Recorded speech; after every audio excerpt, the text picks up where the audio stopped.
BNP চেয়ারপারসনের সার্বিক পরিস্থিতির খবর রাখতে এভারকেয়ার হাসপাতালে আছেন আমাদের সহকর্মী মাহিলা ইসলাম। আমরা যুক্ত হচ্ছি তার সাথে। মাহিলা, বিএনপি চেয়ারপারসনের শারীরিক অবস্থা নিয়ে নতুন কোনো তথ্য পেয়েছেন কিনা, এবং যেটি আমরা বলছিলাম সংবাদে যে রবিবার রাতে বেগম খালেদা জিয়ার সিটি স্ক্যান করা হয়েছে এবং সেখানে তার রিপোর্ট সম্পূর্ণভাবে স্বাভাবিক এসেছে বলেও জানিয়েছেন চিকিৎসকরা। পরবর্তীতে আসলে চিকিৎসকরা কি ভাবছেন তাকে উন্নত চিকিৎসার জন্য লন্ডনে নিয়ে যাওয়ার ক্ষেত্রে?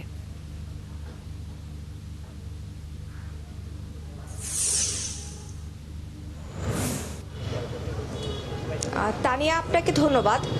যেমনটি বলছিলেন, আসলে গতকাল রাতে আসলে বেশ কয়েকটি পরীক্ষা নিরীক্ষা করা হয় বেগম খালেদা জিয়ার শারীরিক বিভিন্ন অবস্থা বোঝার জন্য। তো সেখানে আসলেই তাদের যে সূত্র ছিল সেই সূত্রে আসলে জানা গিয়েছে যে রিপোর্টগুলো স্বাভাবিক এসেছে।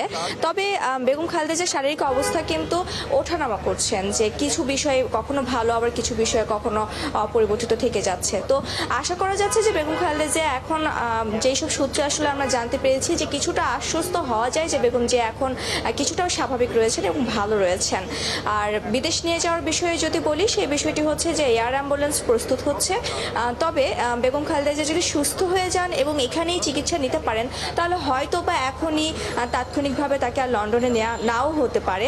আবার যদি খুব খারাপ অবস্থা হয়ে যায় তাহলে আবার সেটিও আবার অপরিবর্তিত নাও নেওয়া হতে পারে। তো দুটি আর কি দিক রয়েছে সূত্রে আর কি যেটা জানানো হয়েছে। আর আজকে কিন্তু সোমবার, আজকে দুপুরের পরে বা বিকেলের পরে মেডিকেলের একটি বৈঠক হওয়ার কথা রয়েছে আমরা যতটুকু জানতে পেরেছি।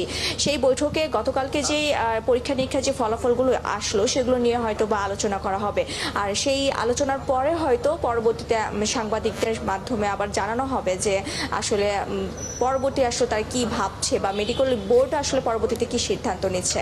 তো ততক্ষণ পর্যন্ত আসলে অপেক্ষা করতে হবে। তানিয়া, ধন্যবাদ মাহিলা। নিশ্চয়ই আমরা সেই খবর জানবার জন্য আবারও ফিরে আসবো আপনার কাছে। দর্শক, সহকর্মী মাহিলা ইসলাম ছিলেন আমাদের সাথে এতক্ষণ এভারকেয়ার হাসপাতালের সামনে থেকে।